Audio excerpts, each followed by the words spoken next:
in this matchup between the Chargers and the Texans, it's interesting because I think both of these teams are on different trajectories of the Chargers are still kind of ascending. The Texans have kind of fallen off. They limped into the playoffs. They were the beneficiaries of a really of a division that didn't really finish well.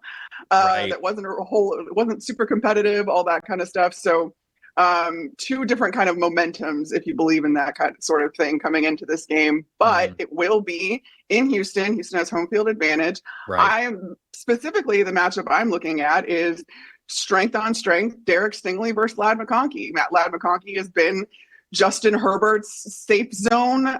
He has been the most reliable receiver for Justin Herbert and the Chargers. Derek Stingley, obviously a really great corner, a highlight of that Houston coverage unit. McConkey finished the season with an 81.2 grade, which is 17th among qualified wide receivers. Not bad for your rookie year, right? Tied for 7th most yards per route run. He's tied with Jamar Chase, by the way, in that stat. 52 receiving first downs, 15th.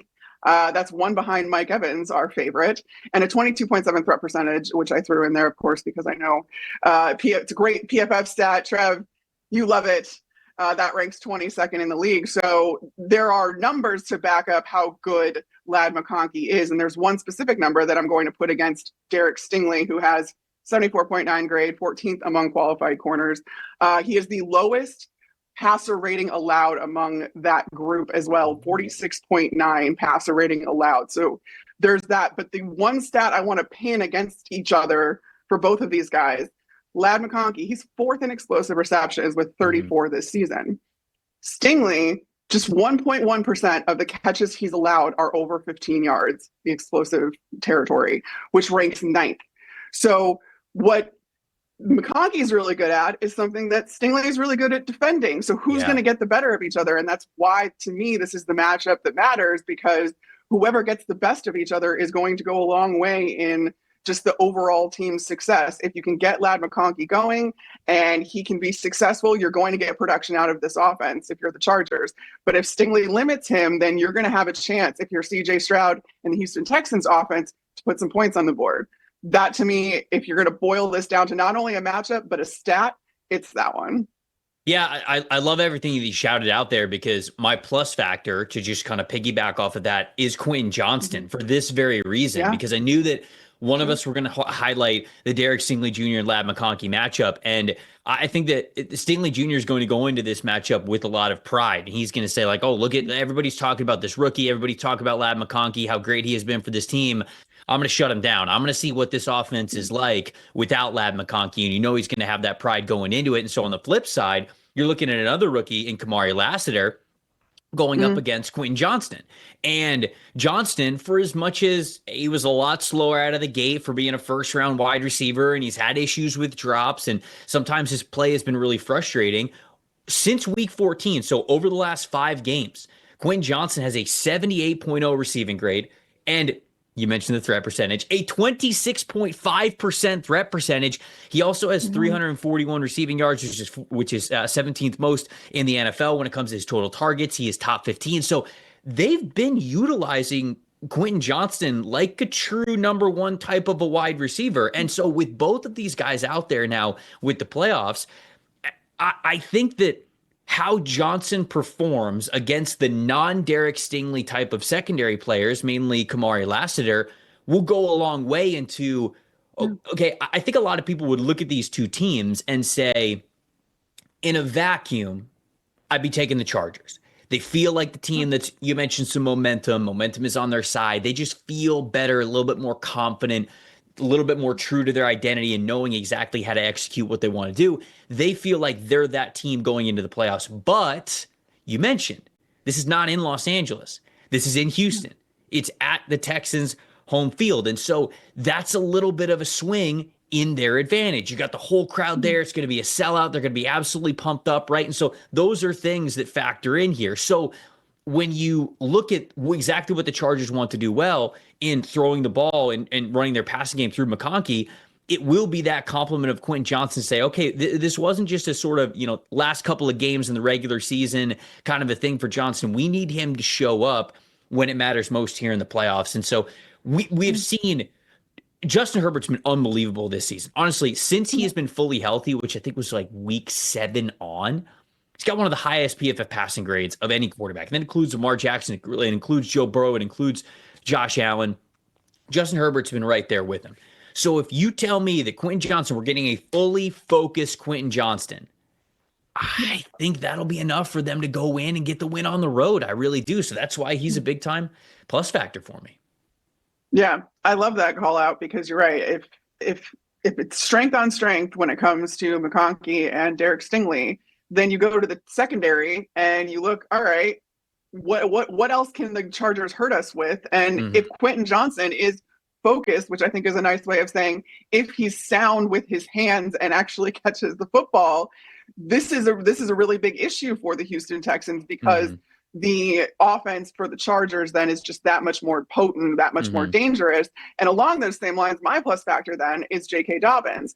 And what they've been doing with him specifically after he's come back from his injury, he was gone for about a month, came back for the last 2 games of the season. Those last 2 games were 2 of his highest attempts. He had 2 of the highest attempts in those games out of the 3 highest. So 2 of his 3 highest attempt games came in the last 2 weeks of the season after he came back from that injury, which I think is an indicator of how much they want to use him, how much they want this offense to still emphasize the run. This is a Jim Harbaugh offense at the end of the day. His 23.7 first down touchdown percentage, which is a PFF unique stat, ranks 13th among qualified running backs. And he's got the 6th highest percentage of runs that include a change in run position. So you hope that he's healthy. And I think that kind of went into why they ran him so much in the last 2 games was to really kind of get him back up to speed, to shake off whatever rust he had, and to make sure that he was fully healthy and 100% capable of playing the game that he has played up until he got hurt again, because such a huge part of his game is that change of direction, is the vision. That's what makes him such a good back. And in order to be able to cut and be that agile, he has to be 100% healthy. So you saw the Chargers try to do that towards the last 2 games of the season to really kind of get him back into shape, up to speed, all that kind of stuff, which tells me he's still going to be a huge portion of this offense. I just combine the 2. It's fine. I make up words sometimes in my head. My brain's working too fast. But it tells me he's going to be a huge part of this offense in the playoffs and through the playoffs for as long as the Chargers are in it. We undermeant what you stood there with that with the words there. Yeah, that was so good. Shout out to my fiance who uses that all the time. That's where I get it from. Okay, so when you talk about strength on strength in this game, another matchup that I have to mention, going back to my matchup that matters, is the Chargers offensive tackles going up against the Houston Texans edge rushers.